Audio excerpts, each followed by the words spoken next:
and welcome to Caribbean Conversations on COVID-19.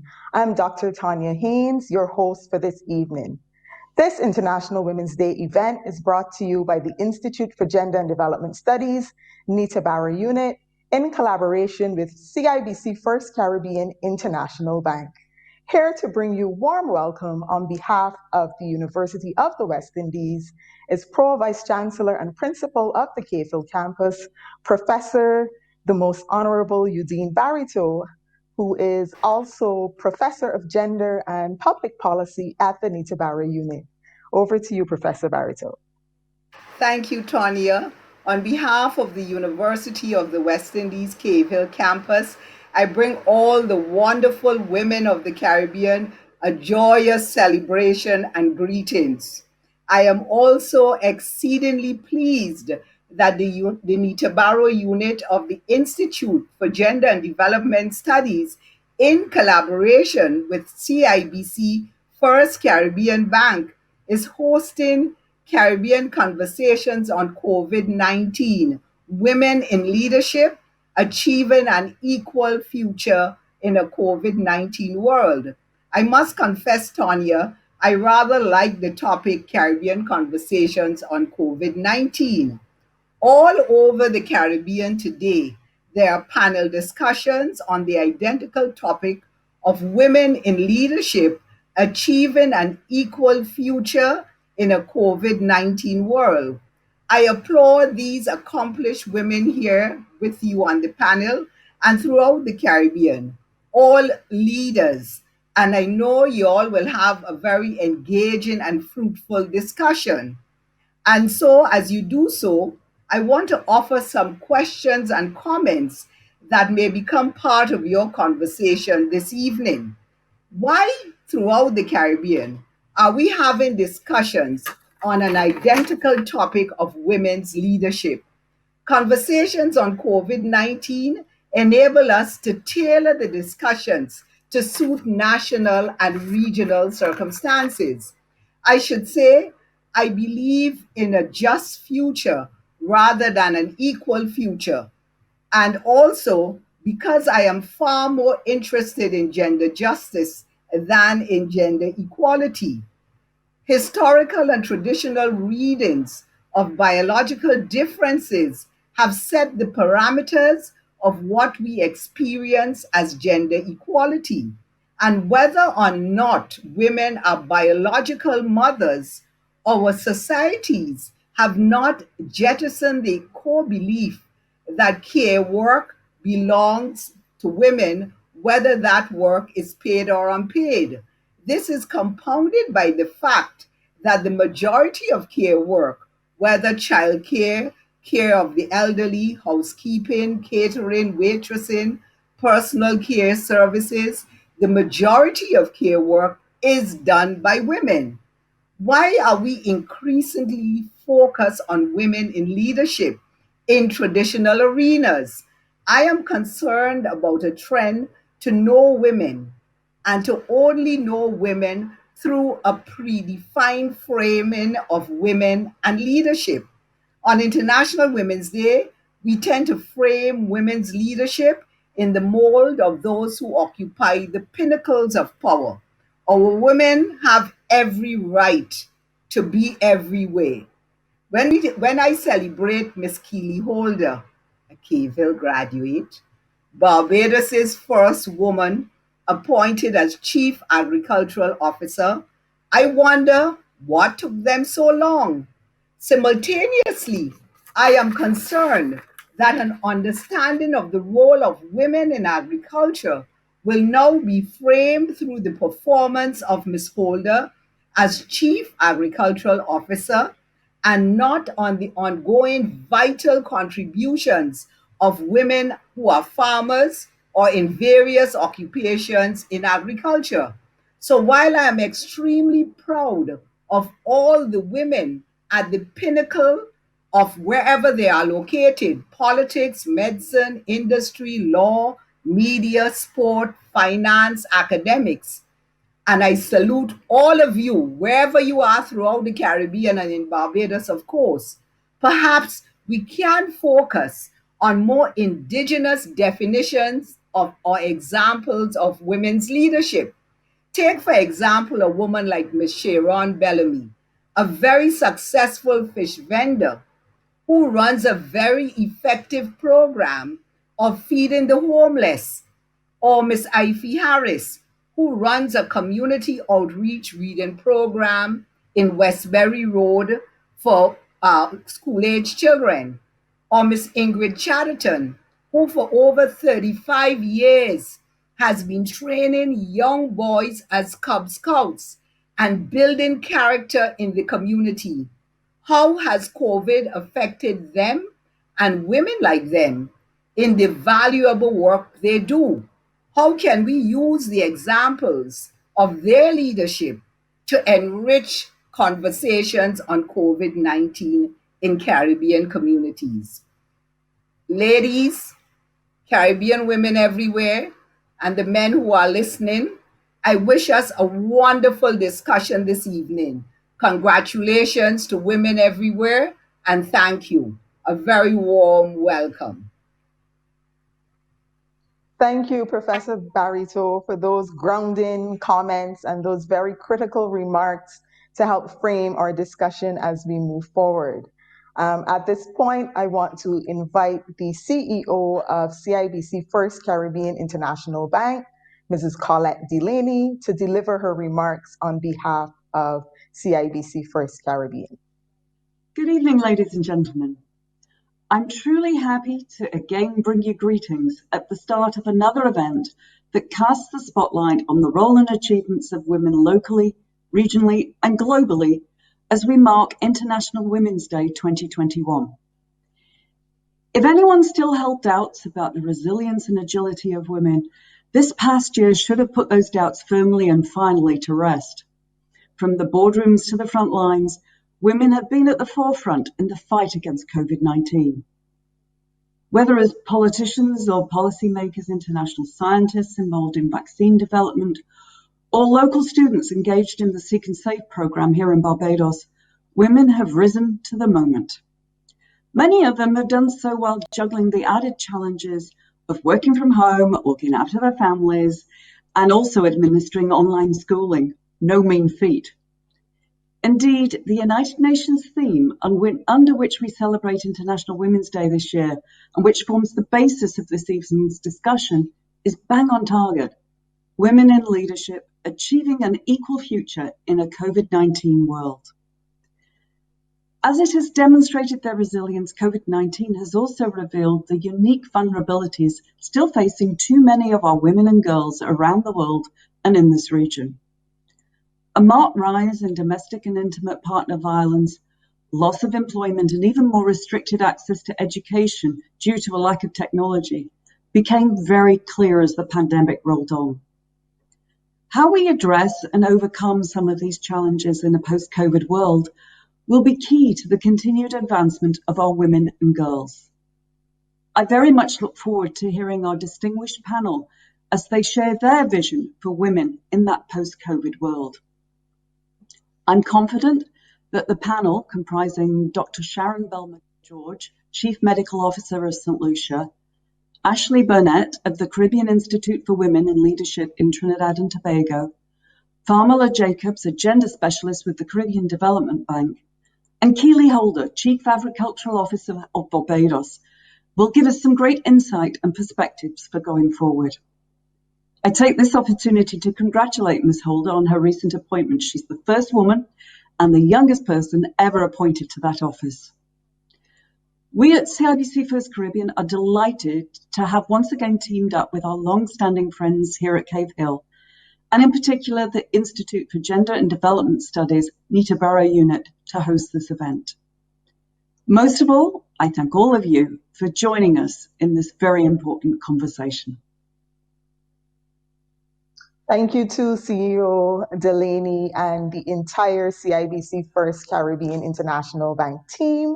This evening, we have for you a very distinguished panel, and Professor Barito reminded us that we have to see women's leadership everywhere it takes place, and we are delighted to have representatives from diverse fields such as the arts, agriculture, medicine, and a gender specialist, but also someone who spent a long time at the Bureau of Gender Affairs in Antigua and Barbuda to talk about COVID-19. We'll be right back after a short break.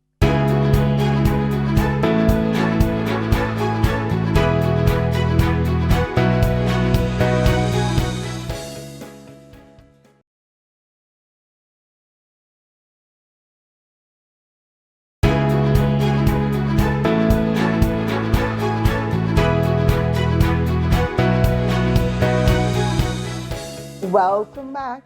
I am here with Dr. Sharon Belmar George, Chief Medical Officer in St. Lucia, Famala Jacobs, Gender Specialist at the Caribbean Development Bank, Ashley Burnett, who is Chair of the Trinidad and Tobago National Chapter of the Caribbean Women in Leadership, and she's also an artist and educator, and Keely Holder, Barbados's own Chief Agricultural Officer.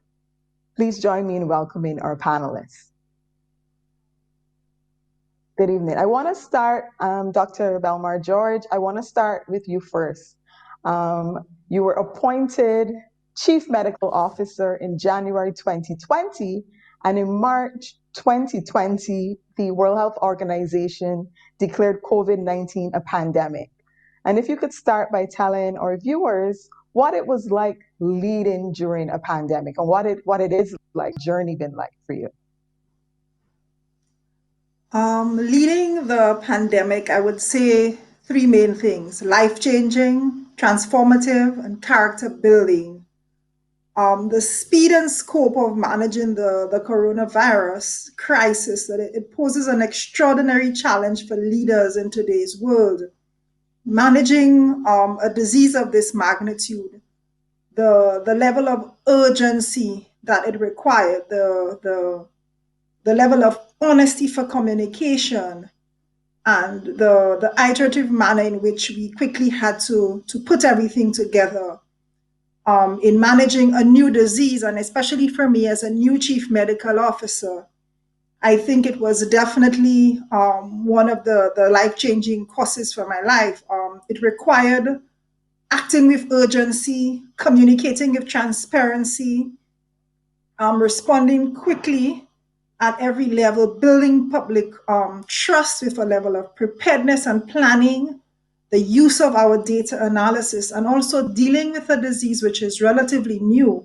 So unlike other outbreaks that we had managed in public health, there was not a literature review, there was not a handbook. It was learning a lot about what other countries were doing and adapting it to your local environment and moving quickly as you go along. So it definitely was transformative, as I said. For me, it was very interesting. I've been working in public health for many years within my Ministry of Health. So I went through H1N1, I went through Zika, I went through chikungunya, our various dengue fever outbreaks, but those were diseases that were known before. When we started off in March, very little was known since it was only discovered in December of that year. So it definitely required a lot to put into the management, a lot of collaboration, both from a local level and also on a regional and international level in managing. Thank you so much, Dr. Belmar George, for those comments, for taking us through what it had to have been like for, managing this new virus and also in a new role, even though you were, of course, no stranger to public health, and the way in which it has transformed your leadership, and the multiple ways in which you had to respond. And I want to shift here now to Famala, who is now with the Caribbean Development Bank, but who spent some time 5 years as the executive director of the Antigua and Barbuda Directorate of Gender Affairs. And while you were there, Famala, you were able to achieve something pretty revolutionary in state responses to gender-based violence. And this is particularly crucial because we know that part of the effects of COVID-19 is that worldwide we have seen an increase in gender-based violence, in intimate partner violence, and domestic violence. And You were one of the youngest executive directors of gender affairs, and you also transformed what a gender machinery in the Caribbean looked like. You know, the literature talks about these gender bureau as often understaffed, institutionalized to fail, and yet you were able to set up the first one-stop service for survivors of sexual and gender-based violence, where legal services, medical services, psychosocial support are all in one location. You also oversaw the introduction of model courts for sexual offenses, as well as a special victims unit within the police. I want you to tell us, Farmala, how were you able to achieve so much at such a young age and in such a short space of time and really revolutionize what state responses to gender-based violence in the region look like? Wow, thank you so much for that question, Dr. Haynes, and a pleasant good evening to everyone and happy International Women's Day. I must say it takes quite a lot of innovation and creativity, but it also takes a team approach. And I had an excellent team at the Directorate of Gender Affairs in Antigua and Barbuda, and also excellent leadership to the ministerial leadership and the permanent secretary, which really assisted me and provided the backdrop for some of the work that I was able to achieve in Antigua and Barbuda within the Directorate of Gender Affairs. The One Stop Center was basically established with survivors in mind. There have been a number of reports documented across the region and even globally that indicated that there was a need for more comprehensive care, support, and services for persons who experience any form of gender-based violence. And during my tenure at the Directors of Gender Affairs, I made this particular pillar a priority area for me to demonstrate a model that other countries within the Caribbean can also seek to adopt to ensure that they're also providing comprehensive and quality services. As I said, it took a lot of commitment. I remember even approaching the COVID-19 pandemic very quickly. I had to gather my team and we had to think about how can we transfer all of the services that we provided within the one-stop center online and make those services virtually, but also ensure that we sustain the quality that we would normally provide in offering the face-to-face services. So that means that we had to quickly revise our protocols and policies to ensure that they reflected services that were offered in a virtual setting, to ensure that we took into account and consideration our clients and kept them at the center of our responses.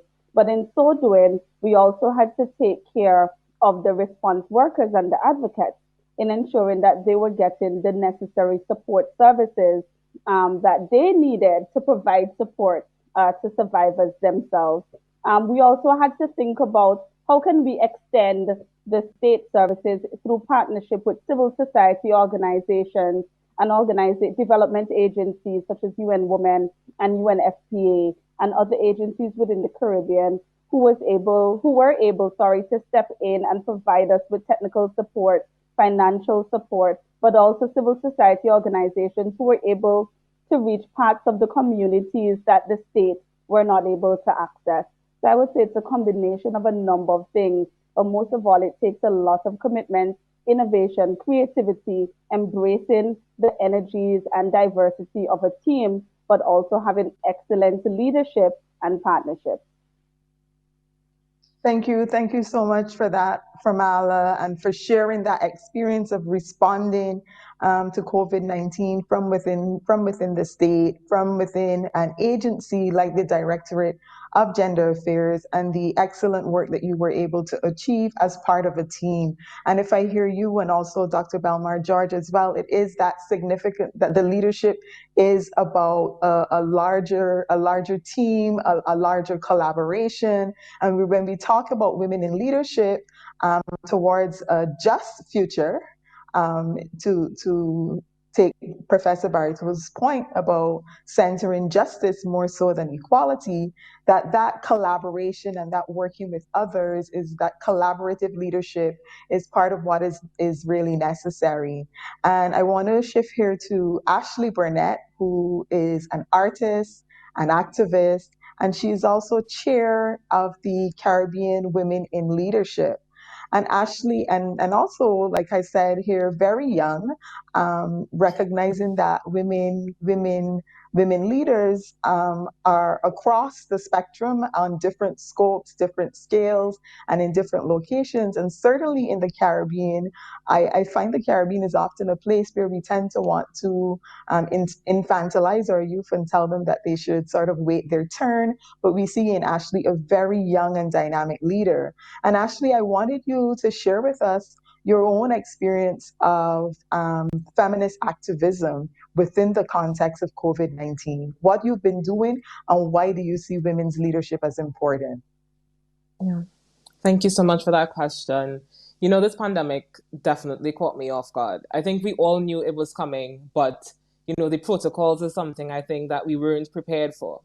And so in my space of leadership, it really depended a lot on learning, you know, really trying to ground myself in, you know, leadership and also learning in order to lead. And so in a lot of organizations that I'm involved with, including Caribbean Women in Leadership and also an NGO that I founded called Feminine Caribbean, a lot of the initiatives that we embarked on really required us to sit back and observe what was happening and really tailor our response to suit.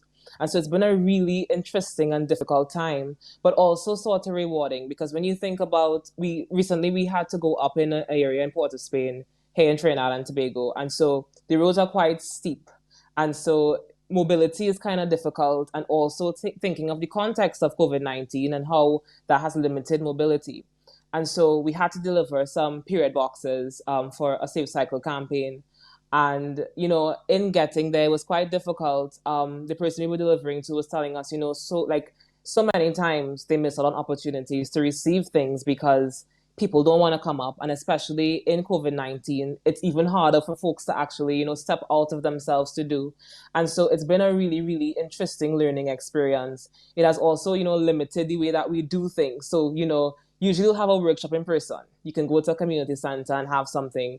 But now with COVID-19 protocols, everything is online. And so that has also shifted things. And it's been an interesting time of learning because when you think of the online access and how many people do not have access to online services, and a lot of times, you know, here in Trinidad and Tobago, it's a lot of rural communities. And so while the work is something that's targeted to them, and that's the target beneficiary, sometimes they don't benefit because one, they don't see the post online. And so it's a lot of, you know, groundwork actually trying to get into the communities, but also understanding, you know, what the pandemic means and how much that restricts mobility. And, you know, as a young woman here in Trinidad and Tobago, and, you know, working through this feminist space, it's been quite interesting. You know, leadership has been really, really interesting. And I know I'm saying interesting a lot. But it's been a time of trying to lean on, of course, older heads to stand on their shoulders to really figure out how do we navigate in a time of crisis? How do we use our youth, you know, the different things that we're learning to be able to contribute to the change? And it's been quite helpful to have, you know, persons like Hazel Brown, who is also the patron of Caribbean Women in Leadership, who has been a really, really great source of strength to let us know, hey, this is how you can do something.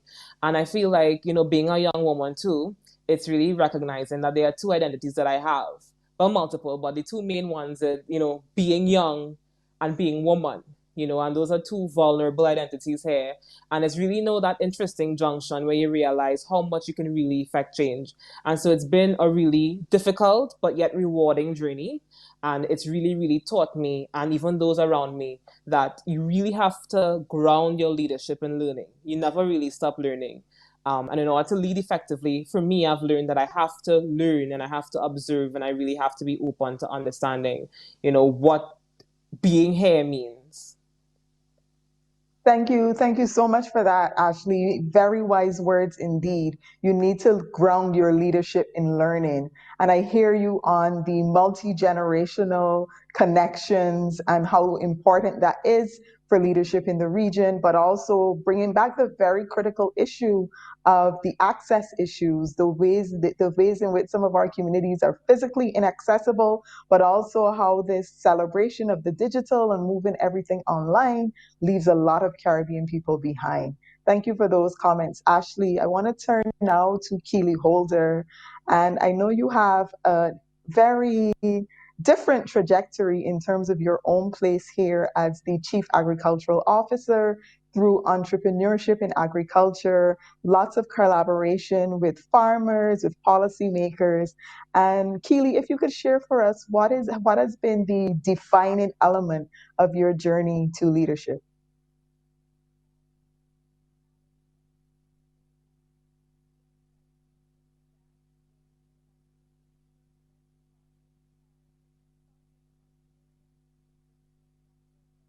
There you go. There you go. Okay, the defining moment for leadership in agriculture. Um, I can't say that there's any one defining moment for me. Leadership is a journey, and it doesn't matter if you're a male or a female. It's really the same journey, and it is a personal development journey to start with. You've got to challenge yourself every day. You have to, first of all, break out of the mental barriers that you have. And I would say that over the last 12 years of being in agriculture, I've constantly had to reinvent myself. I've constantly had to challenge my thoughts. I've had to question over and over, where are we going? What is it that I want the future to look like? How are we going to get there? And so when you talk about defining, um, the journey of leadership, it's an ongoing process. It is a process where, you have to be comfortable with failure. You have to be comfortable with, backtracking after you've gone down, as I call it, a rabbit hole, and realize, oh my God, this is not where I want to be. You have to turn around and you've got to come back and go into a new direction. You've got to be comfortable, with understanding that sometimes the vision that you have or the direction that you go in, it isn't always popular, and being comfortable with that as well, but also being grounded in your truth, being grounded in what it is that you've been asked to do, what it is that you've been directed to do, and standing firm in that even when the ground seems shaky. So I'm not sure if I can tell you that there's one defining moment per se. I can say that there have been several moments along the way, each time, that has been breaking me down, building me back, building me back up stronger and stronger each time, helping me to take another perspective, see it from another angle, um, challenge and question everything that is before me, and being able to feel comfortable then with where I am, and say, yes, this is the path that I want to take because I've done the work, I've done the critical assessing and understanding. I have come under fire, from my colleagues, who want to see me do the best, and therefore they have to challenge me. So it's challenging yourself, it's being comfortable with being challenged, because you understand that that's the process of development. The process is not a comfortable process. Growth doesn't happen in your comfort zone, it only happens outside of your comfort zone. So if you want to move from strength to strength, then this is where you have to go. You've got to go where the path doesn't feel very comfortable, and you got to stay there. Thank you. Thank you so much for those very grounding comments. Keely, we'll be right back after a brief break.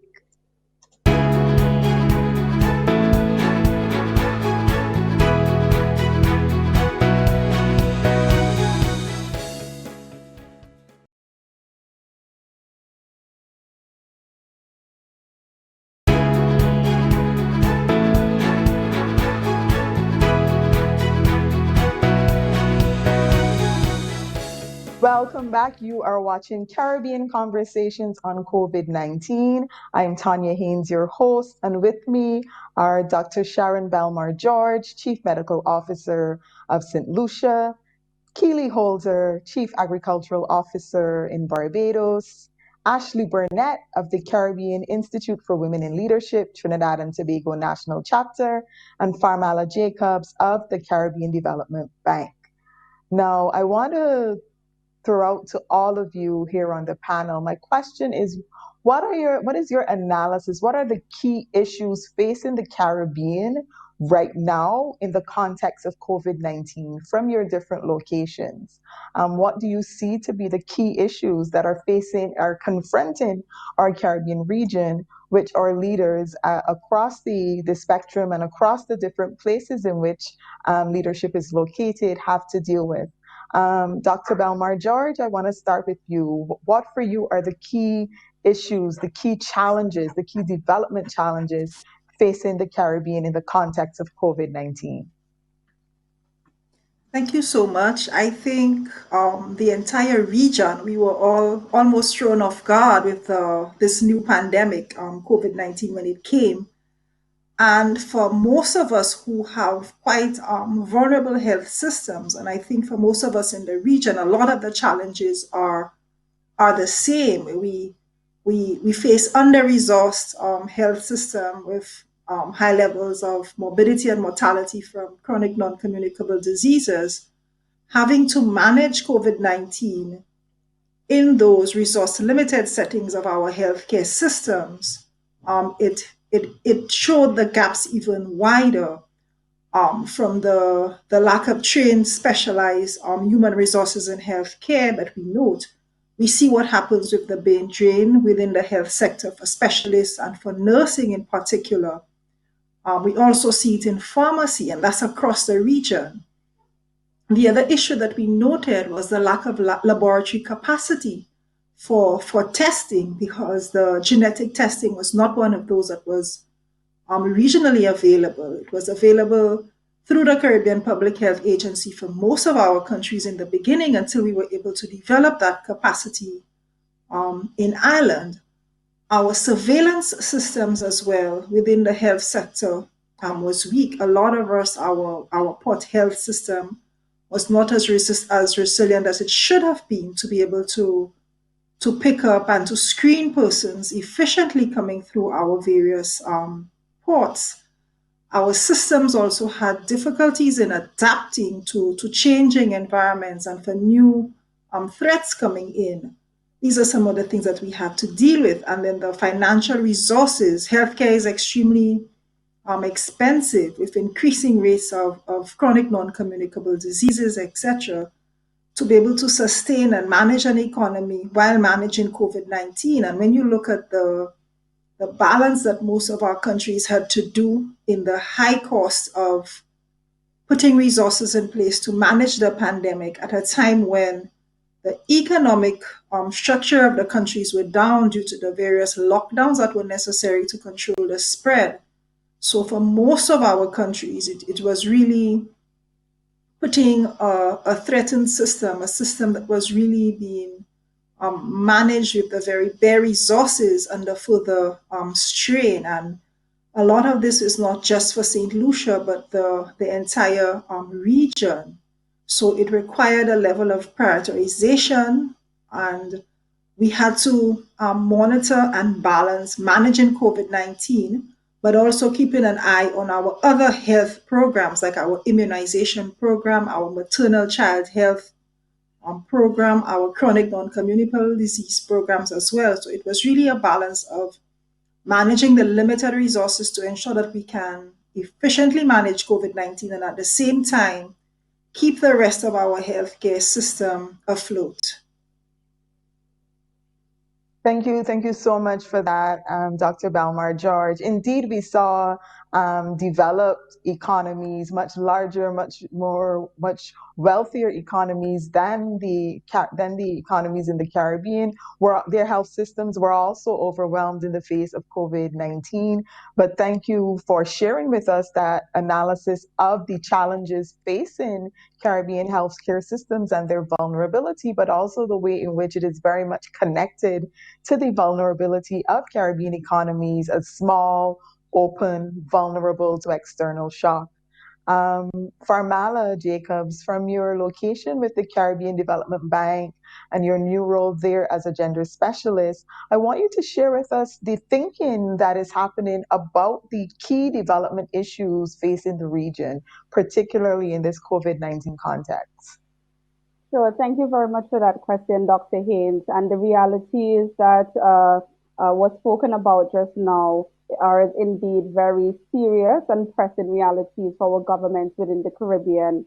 I note that even the Pan American Health Organization, PAHO, has a recommendation for around 6% public spending to GDP for health, public health services and management.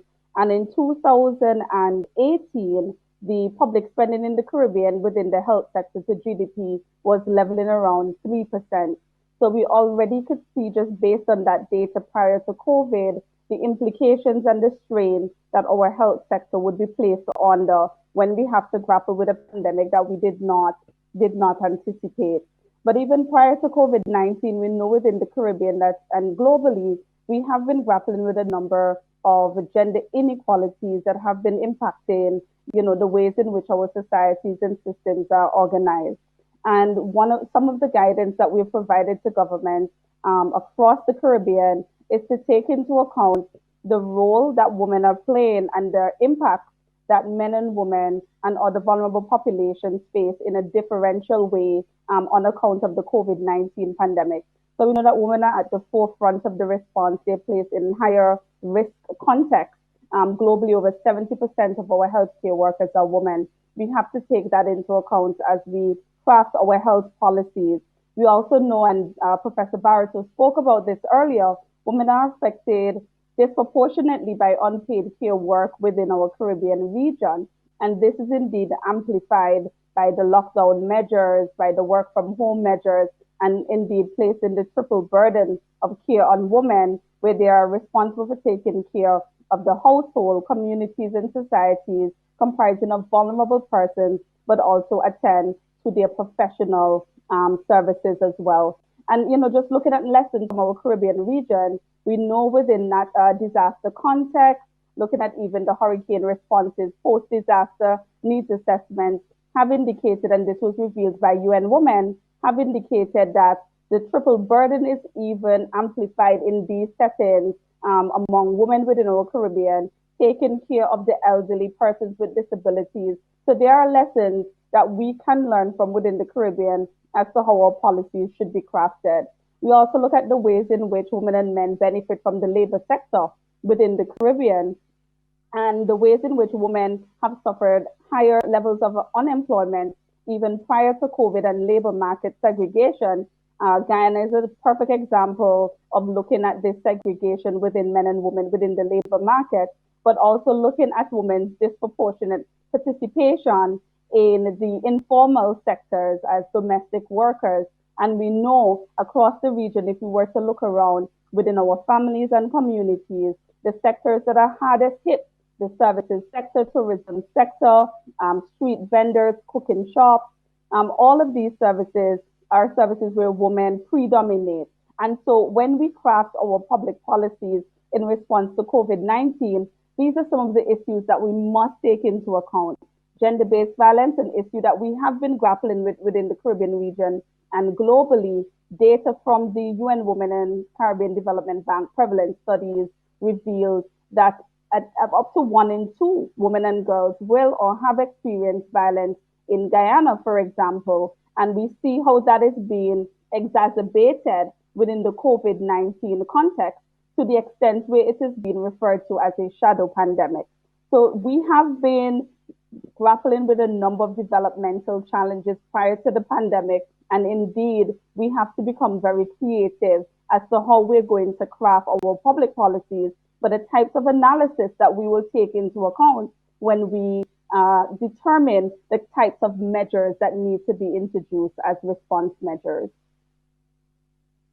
Thank you. Thank you so much for that comprehensive response from Ala, thinking about the economic, health, and violence issues in a crisis. Women are often expected to act as shock absorbers of that crisis. I want to turn now to Keely Holder for helping us to think through and understand the issues in relation to climate and to food security. What are the key issues facing the region when it comes to thinking about agriculture and our ability to even feed ourselves, especially in a COVID-19 context where global supply chains are disrupted? Keely? Yes, the the COVID-19 has exposed a number of things as it relates to Caribbean governments and how we approach our economy. It first of all challenges our economic model, which has over the years been largely built on a perspective of services versus goods, services versus agriculture, for example. And first of all, there is no there's no need for have to have one or the other. What it's showing us is that both the goods producing services sector and the services sector are inseparable and they're complementary. You know, there's a deeply symbiotic and interdependent relationship between the health of a nation's good producing sector and its services. And so the health of one sector greatly shapes the health of the other. And so this is one of the things that we see as we go into shutdown, and you realize that when goods are disappearing, services are also disappearing because there's a symbiotic relationship there.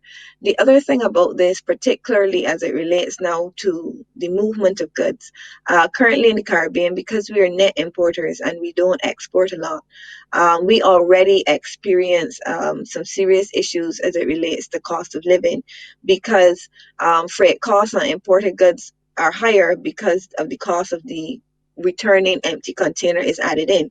So you've got a situation where products are coming in, they're going out empty. The consumer is paying for both the product coming into the country and then they're paying for the shipping also going out. Now, add COVID-19 on top of that, where because of the disruption in trade, you're seeing situations where containers are not being repositioned fast enough because you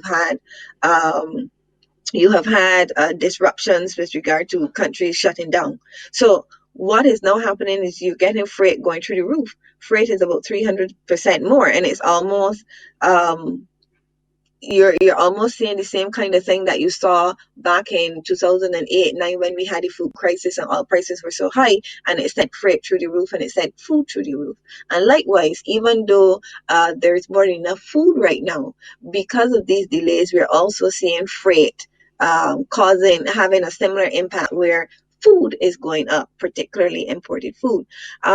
So the concern, and it's a real concern by CARICOM leaders, that the same way that we have had delays and you're waiting for months to get access to medical supplies as it relates to treating patients with COVID-19, that we could wake up very well one morning and realize that we've got a similar situation where the containers just aren't getting here. And so the issue of food and nutrition security now becomes really, really serious to us. And it can't just be lip service anymore, because in the event that that happens, how comfortable are we with regard to being able to provide for ourselves until a container comes? So over the years, we've had a situation where agriculture has been declining year on year. And the support that is necessary and needed for agriculture to grow is one where you have to invest in agriculture research, development, and extension. That is going to be key and central to driving any kind of food and nutrition security and ensuring its sustainability. We have to see agricultural productivity improve, and we're only going to see that when we are doing our own research, development, and extension. So these are key and central areas that now have to be are now in the spotlight, because we're recognizing that you can't build out food and nutrition security based on just, well, let's just plant something today. We have an ever-changing world. We've got climate change. Within the next 40 years or so, we expect to see a 4-degree rise in temperature. It means that whatever varieties of crops we're growing now might not be growing tomorrow, might not be able to grow tomorrow. We are seeing situations where we're getting more intense rainfall, longer dry spells. It's causing us to respond differently in terms of how our farmer is going to adapt to that. How are we going to be able to grow in environments such as that? We have to, yes, use technological advances as much as possible to be able to address that, because the reality is that there are 43 factors that impact yield. 32 we can manage and 11 we can predict. So with the data available to us, it now behooves us to use a lot more science, technology, and innovation, and again, built on research, development, and extension to be able to get these things to happen. So the path is clear. We have to invest in those things to be able to address the issues of food and nutrition security. We have to be serious and committed to it. Countries that are food secure and are able to feed themselves, when you look at each and every one of them, each time it has been that they have put in the money for year after year, they've invested the time and the support services that are necessary to be able to allow the country, to be able to allow the agricultural sector to flourish. And the beauty about that is that once the agricultural sector is doing well, because it addresses our most basic of needs, it also then allows us to intertwine these things with the other sectors. So it makes tourism more robust. It makes our product offering for manufacturing more robust. It creates a framework to produce wholesome food for the nation, which addresses the issues of health and wellness. I mean, we talk about COVID-19 and we talk about treatment, but what about preventative measures? The aspect of having a healthy diet, having a healthy body, how does that all tie into the ability to combat and to recover from COVID-19? They're Keely, providing. thank you. Yes, Keely, if I could, apologies for interrupting you. You really gave us a lot to think about there and a vision for agriculture in the region. And, I can see that you're a very visionary leader. We are going to take a short break and we'll be right sure. back to continue this visioning.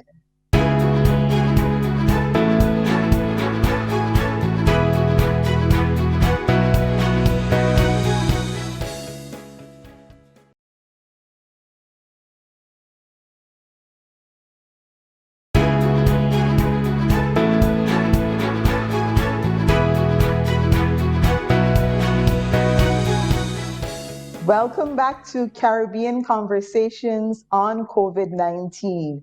With me are Ashley Burnett of Caribbean Women in Leadership, Famala Jacobs of the Caribbean Development Bank, Dr. Sharon Belmar George, Chief Medical Officer, St. Lucia, and Keely Holder, Chief Agricultural Officer, Barbados, who right before the break gave us a very expansive vision for how agriculture can transform Caribbean economies, and that we need not see our economies as either goods producing or service producing, but recognize the synergies between both.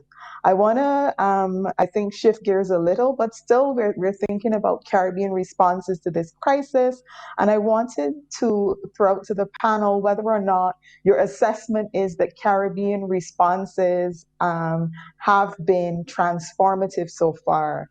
And I want to start with Ashley on this question, particularly as an artist yourself, as an arts educator, as a performing artist, and also coming from the Carnival territory, Trinidad and Tobago. I want to hear your assessment on how Caribbean states have been responding to COVID-19 in ways that are transformative, that take into account the citizens in all their diversity, including and in particular, if you could respond to that question, thinking about the artists and the arts, and something as significant to the not just to the economy, but really to the soul of Caribbean people and the Trinidadian people in particular, Carnival.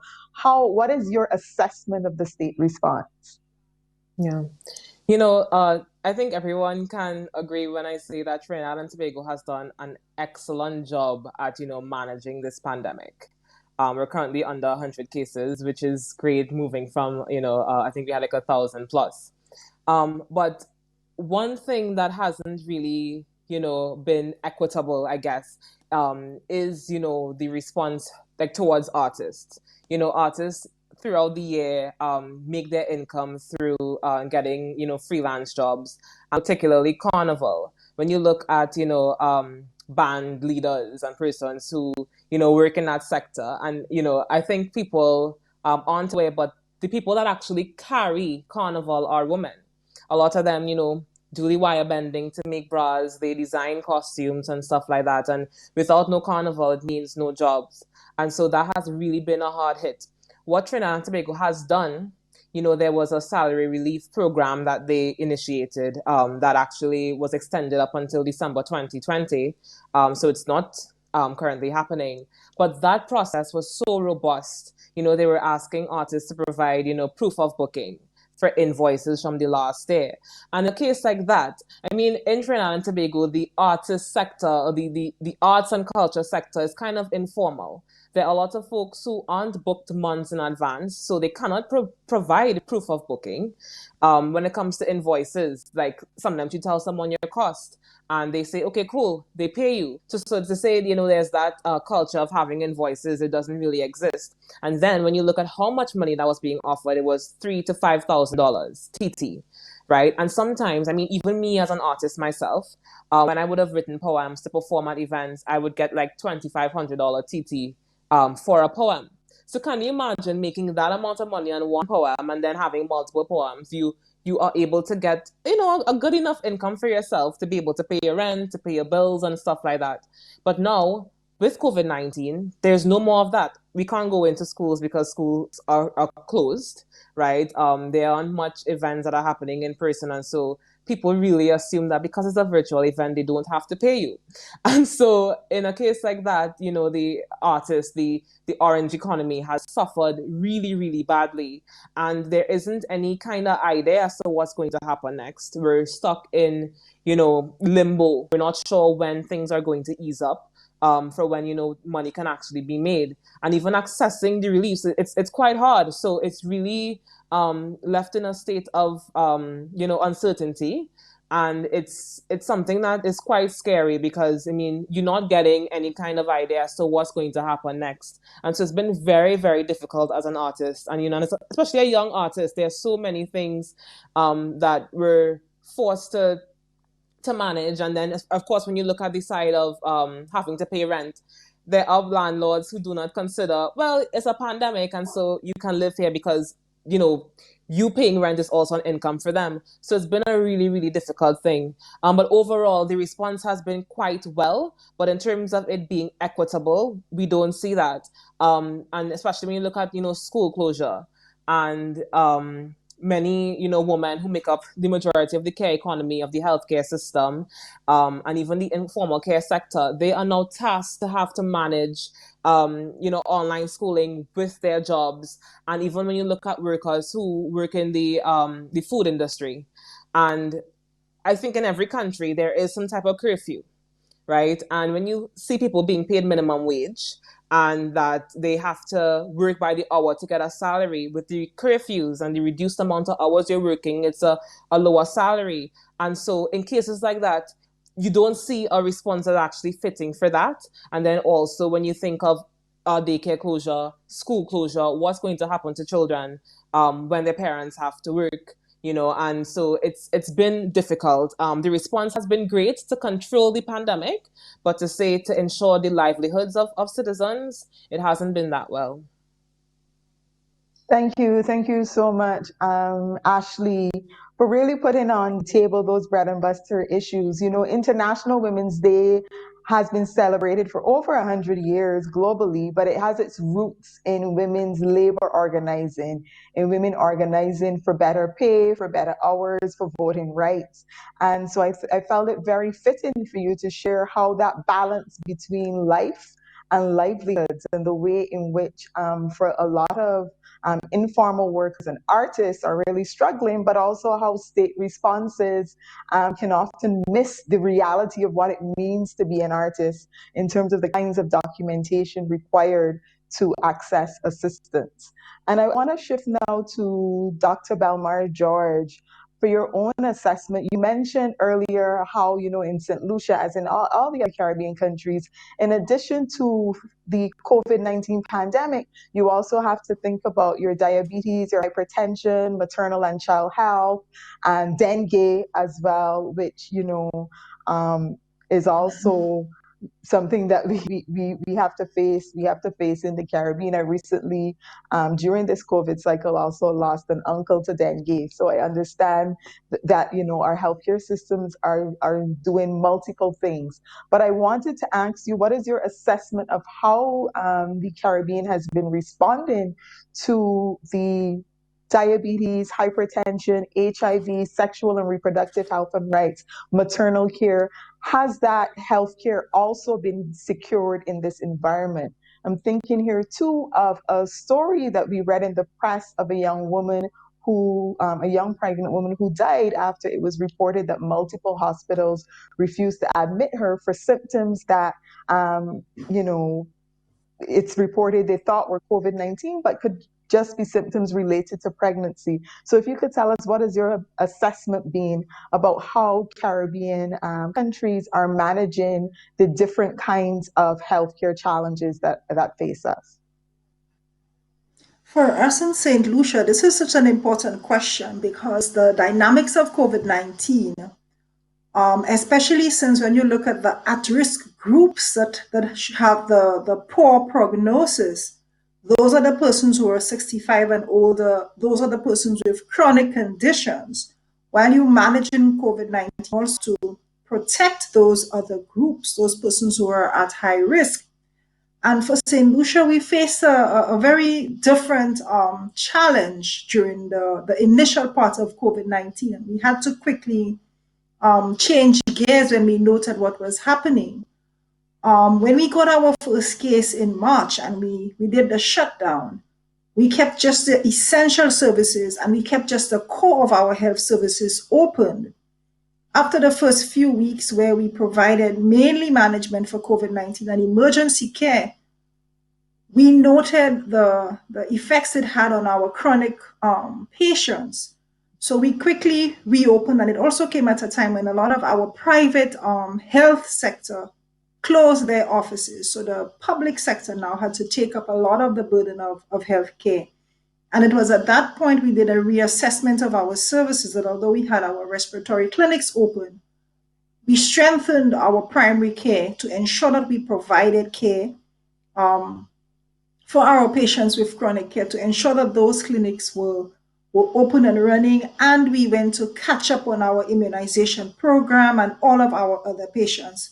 So what we have done is to ensure that we balance our child health, our maternal child care, our chronic care clinics while managing COVID-19, because it is so critical that you keep those patients within optimum health to reduce the morbidity and mortality that you see for COVID-19. And it has really stretched our system. We've had to increase our human resource.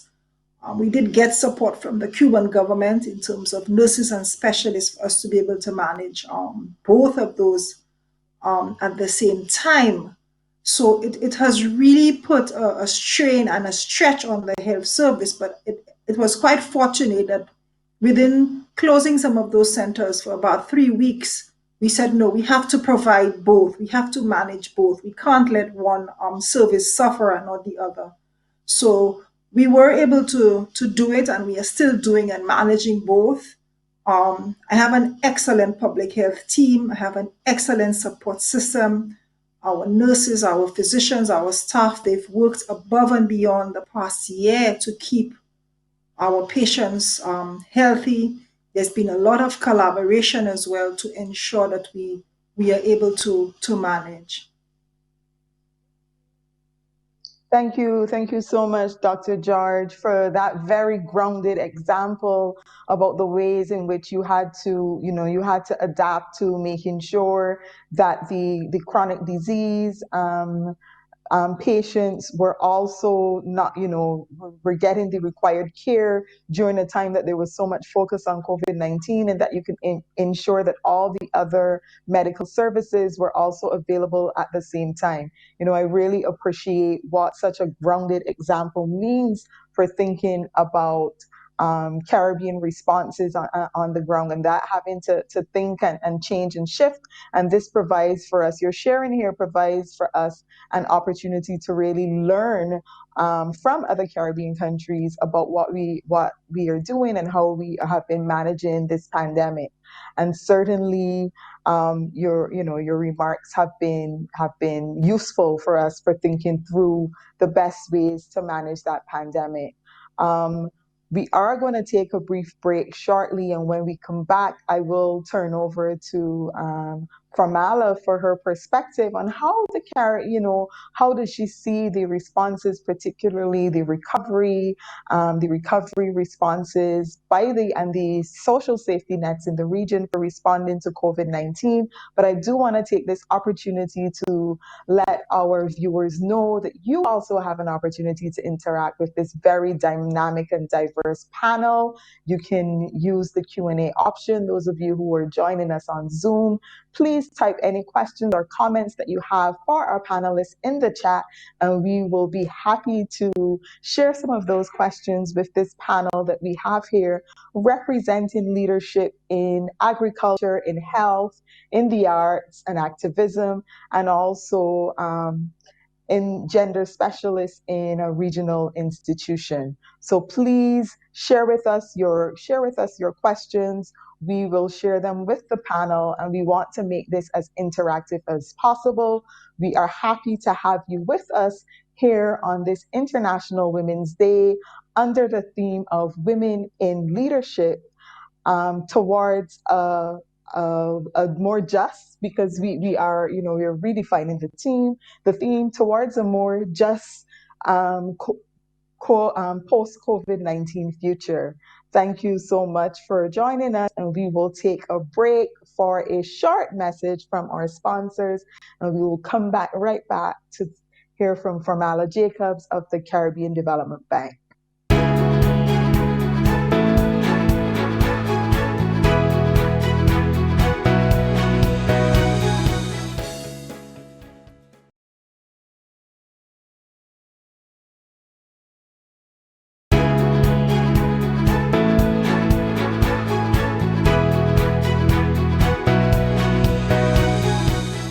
Good evening, and you are watching Caribbean Conversations on COVID-19. Welcome back, and thank you for staying with us. Just a reminder that you can pose your questions to the panelists by typing them in the chat. I'm going to go now to Famala Jacobs of the Caribbean Development Bank. From your location, what is your assessment of how Caribbean states have been responding to the pandemic in terms of both the social protection provisions, but also the longer term view towards recovery? What's your assessment? Do you see a gender transformation within the ways in which recovery is being imagined? Thank you for that question, Dr. Haynes. And just to adopt the theme from Professor Barito, starting off by saying things have not been just for a very long time within our Caribbean region. And just in a quick assessment of the measures that I've seen across the Caribbean, we know, and even globally, that our governments have had to grapple with the health challenges, social and economic challenges. But I dare say that the COVID-19 pandemic has also provided an opportunity for us to reset and rethink the ways in which we think about development within our region. So we know the lockdown measures have been introduced by and large, and what we've seen across the Caribbean region, especially in the initial onset of the COVID-19 pandemic, gender-based violence services were not considered as part of the essential services. And so we're happy with advocacy and activism across the region and globally that gender-based violence services have become part of the essential services package. And so the critical care and services that our survivors need are being provided to them even within this context. Turning now to social protection, we also have seen the need to have integrated social protection frameworks and systems within our Caribbean. And this is definitely ongoing work across development agencies. This is also an area that the Caribbean Development Bank has provided support to member states in. And we also know that going forward, there will be a need for us to expand the safety net within the social protection framework to ensure that we're capturing persons who are not otherwise benefiting, particularly women within the informal sector as domestic workers. But we're also seeing that there is a greater need for collaboration with civil society organizations in implementing social protection legislations and policies, ensuring that the assistance is reaching those who are most vulnerable. So the creation of registries, database, and systems will be very important. We spoke about the health sector earlier, but just to say, particularly around the health sector, we also need to pay attention to other critical services around maternal health and sexual health and reproductive issues, and ensuring that we're not diverting funding away from these essential services.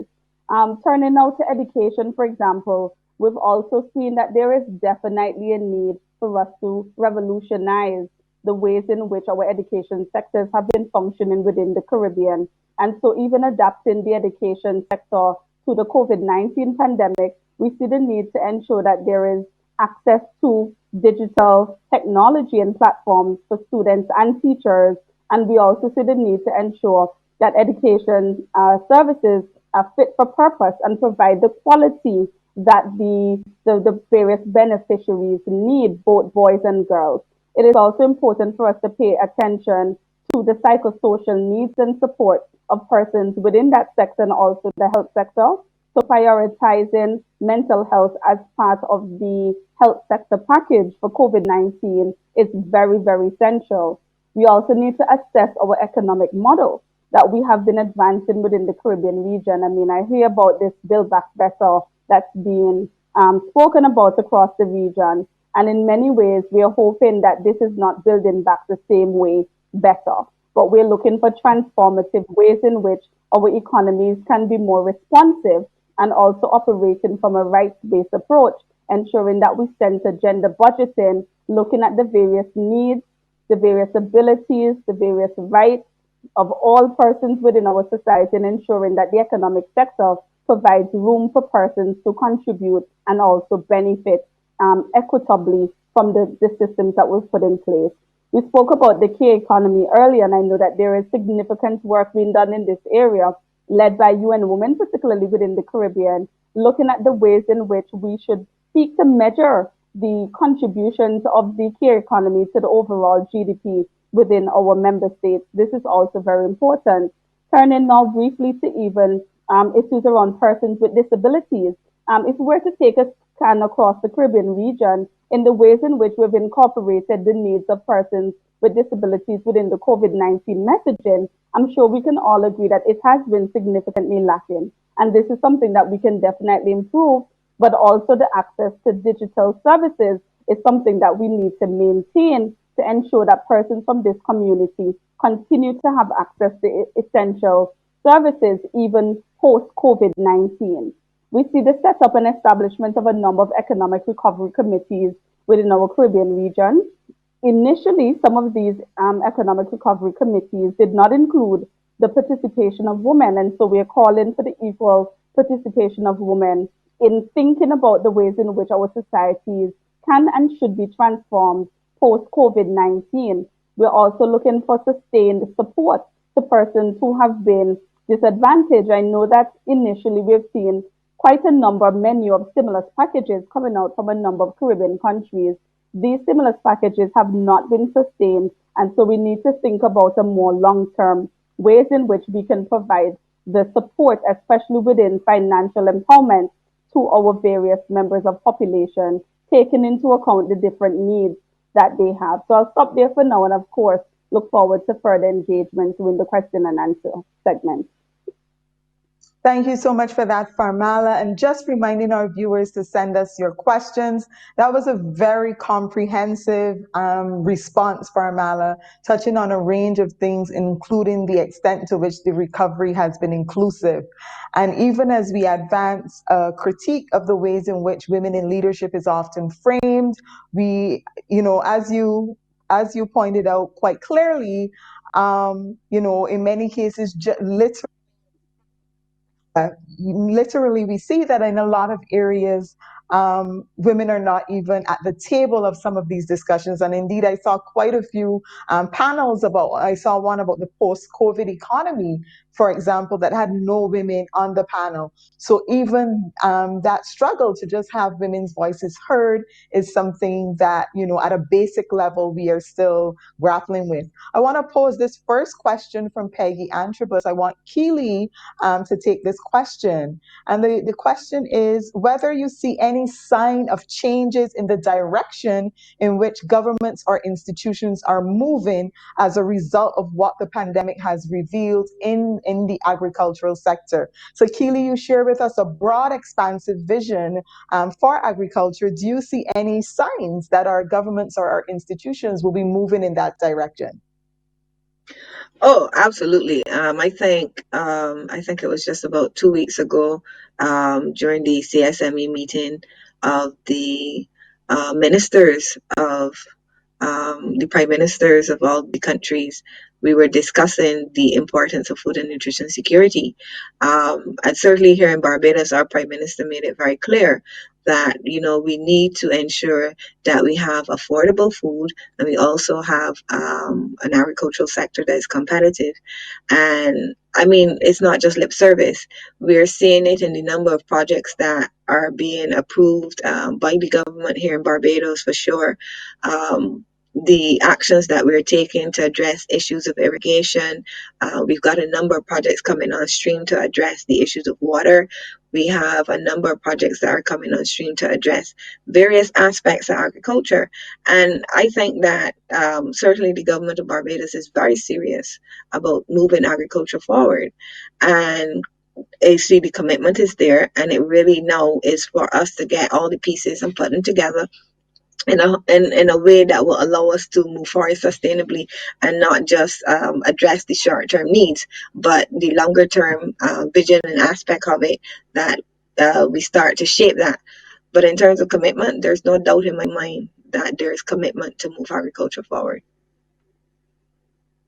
Thank you. Thank you so much for that, Keely. And that is indeed really welcoming to know that we Caribbean states as a whole are seeking to reposition agriculture, reposition our food and nutrition security, and see how that is also linked, as you mentioned earlier, to our health. Just a reminder to our audience to send our questions through to your panelists so that we can have them questions. I will. I have another question here. It refers to incidences of gender-based violence. And Ashley, if perhaps you can speak about this, the question is whether or not we have any evidence that the lockdowns have worsened gender-based violence. Ashley, do you want to take this question quickly? In Trinidad and Tobago, there was recently, back in January, where the head of the gender-based violence unit produced a report, and there was a press conference on it, which showed that gender-based violence, instances of domestic violence has increased by 300%.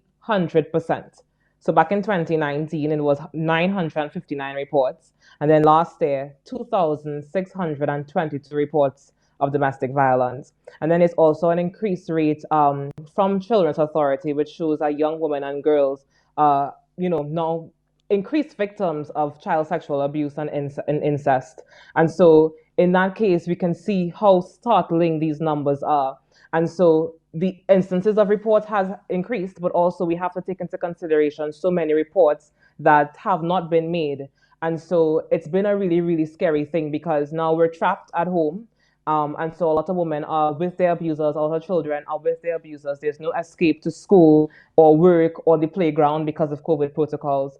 And so the increase of gender-based violence has been a lot. Across the Caribbean country, you see it in Jamaica, in Grenada, these numbers are really, really startling. And it happens around the world too, with the studies that shows that because we're locked down, because of the increased instances of stress, unemployment and stuff like that, we are forced to now be increased victims of gender-based violence. And recently, here in Trinidad and Tobago, there have been a lot of gruesome cases of women who are kidnapped. And so in Trinidad and Tobago, there's a large migrant population.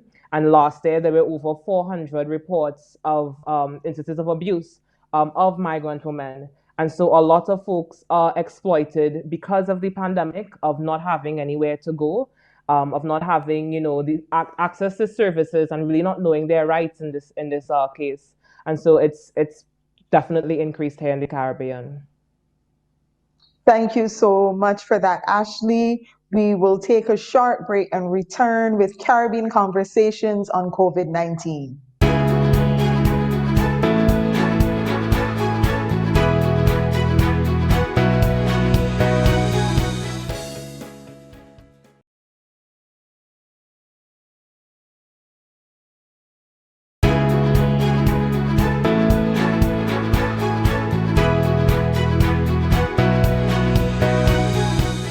Welcome back to Caribbean Conversations on COVID-19. We've been having a robust discussion across many key areas of Caribbean development, from food and nutrition security to thinking about gender-based violence in the context of COVID-19 and what that has meant for migrant women, what it also means for homophobic and transphobic violence within families, and the ways in which women are often act as shock absorbers in a crisis, including the fact that violence against women increases during a crisis. We've heard some broad visions for the Caribbean, and I want to pose to our panelists my final question, which is really, what is your vision for the Caribbean post COVID-19? What is your vision of a Caribbean future? What does it look like?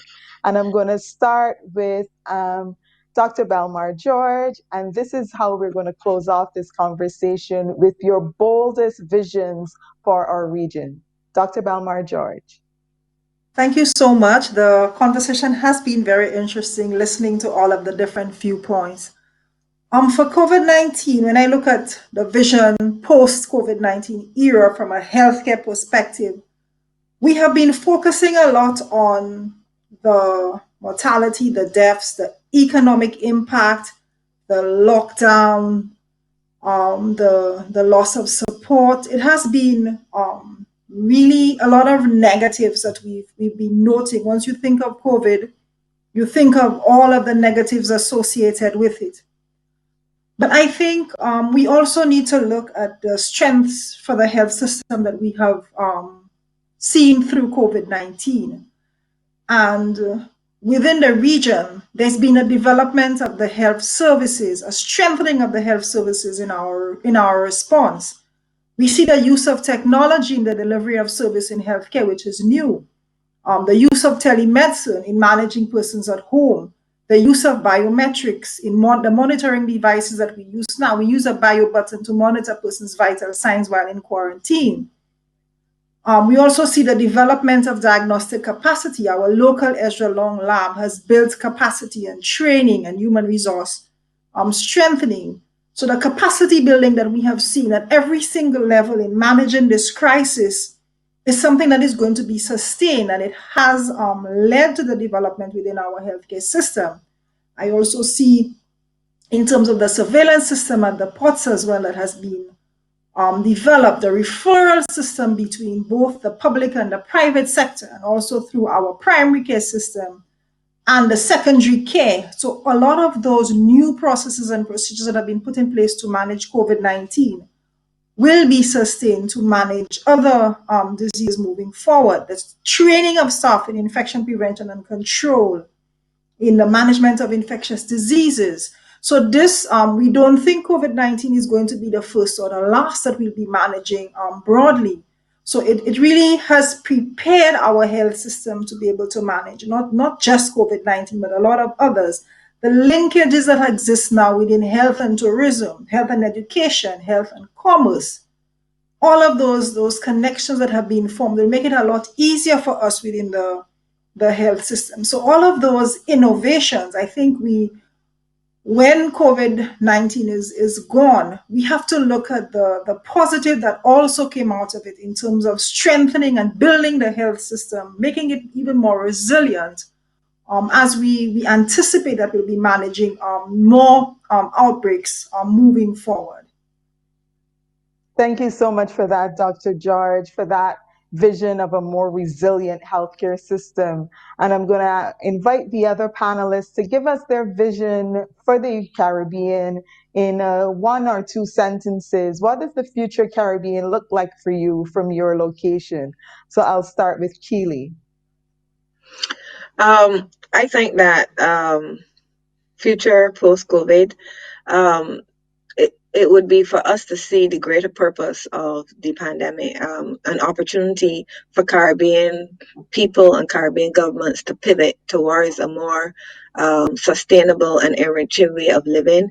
It is showing us that it's created a framework where we are changing the amount of change that we've had to do in the last year. Rapid changes that seem there was so much resistance before. So now post-COVID would be an opportunity to build on the momentum of change, to keep it going, to push forward in all the areas that we've just talked about before, but now we've an opportunity to really drive it forward and see the benefit of having come through this pandemic, where we can go from here in terms of moving from strength to strength to the next level. Thank you so much, Keely. A vision of a sustainable future. Ashley? I think this pandemic has definitely, really unearthed the inequalities that exist within the Caribbean and the world. And so my hope for an equal future is that we actually, build on that. We recognize the inequalities and we now work towards filling those gaps. And that looks like making sure that there are women that are part of these recovery committees in a meaningful way, not just saying, hey, we have a woman as a secretary, but really have them there, consult with civil societies and NGOs who are on the ground all the time, working with people who are vulnerable and all of these communities. And it looks like that. It also looks like a bright future that you can walk down the street, you can take a taxi without worrying if you're going to return home. It looks like being at home and not being afraid that you're going to be abused from your partner. It looks like being able to trust your relatives around your children and, they're not going to be molested or interfered with. It really looks like being educated and being sensitized to all of these issues that would have gone before. And so we will no longer have to use terms like gender-based violence. We will no longer have to think about, all of these inequalities, but it'll be something we look back on and say, hey, we've done it. We've made and created an equal future together. Thank you. Thank you so much, Ashley, for that inclusive vision of a future Caribbean. For Mala? See a Caribbean with no barriers, just an inclusive space, a space where we can all be, participate, contribute, and benefit from equally, and a region where we are proud to leave and hand over to our generations to come. Thank you so much for those very fitting words to bring us down to the end of our program this evening. We want to thank the Institute for Gender and Development Studies, Nita Barrel Unit, and the entire planning committee, CIBC First Caribbean International Bank. They have been proud and excellent partners with the University of the West Indies for a very long time. And this initiative with the Institute for Gender and Development Studies, Nita Barrel Unit, is but one of their initiatives. I want to thank also our very dynamic panel. We actually have some unanswered questions for you from the audience that we hope that you will be able to engage with offline and on our social media, on the social media as well of First Caribbean International Bank, of the University of the West Indies, and also CBC TV 8. Thank you so much to you. This has been a very enriching, diverse conversation. It has been my singular pleasure, really, to have all of you here as women leading in different spaces and different stages on this International Women's Day. I can't think of a more fitting way to celebrate the day and the ways in which we have ensured that we have also centered Caribbean women in all of our diversity in this conversation. This has been a genuine pleasure of mine, and I look forward to continued collaboration with all of you in your different spaces. Thank you so much to the Chief Medical Officer of St. Lucia for bringing her very grounded perspective of responding on the front lines of a pandemic, the visionary leadership of Keely Holder, who was seeking to transform agriculture in the Caribbean and transform our economies and how we are able to feed ourselves, to Farmala Jacobs and her brilliant work with the Bureau of Gender Affairs, particularly in gender-based violence, and the incisive analysis that she has brought to thinking of Caribbean education systems, economies, social welfare responses, and Ashley Burnett, young, dynamic leader with a very clear 2 feet planted on the ground and a brilliant artist and activist with so much to share. Thank you all. Thank you for the team that made this all possible. Special shout out to Mrs. Veronica Jones of the Nita Barra unit, who was behind much of the planning that made this evening possible. Thank you also to UETV, to CBC, and to all of the teams who collaborated with us to make this possible, including Campus IT Services. Thank you so much for joining us, and good night. Reaching out at all levels in the communities we serve is the sole focus of the First Caribbean International Comtrust Foundation, the charitable arm of CIBC First Caribbean. Since 2003, the registered charity has driven the bank's community outreach program in tangible and life-changing ways. The foundation focuses on 3 main areas: youth and education, health and wellness, and the community and the environment. We've given over $20 million and counting, from our flagship Walk for the Cure to the provision of scores of scholarships for University of the West Indies students, support for the Sick Kids Caribbean Childhood Cancer Initiative, several key regional environmental projects, hurricane relief, and our staff volunteerism program. The Foundation has steadfastly ensured that vital funding reaches important causes across the region.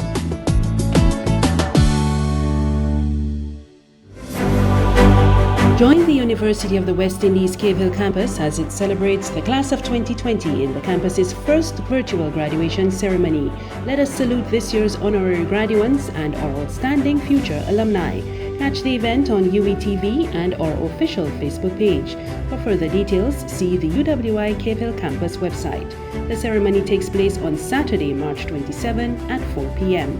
Don't miss this historic event.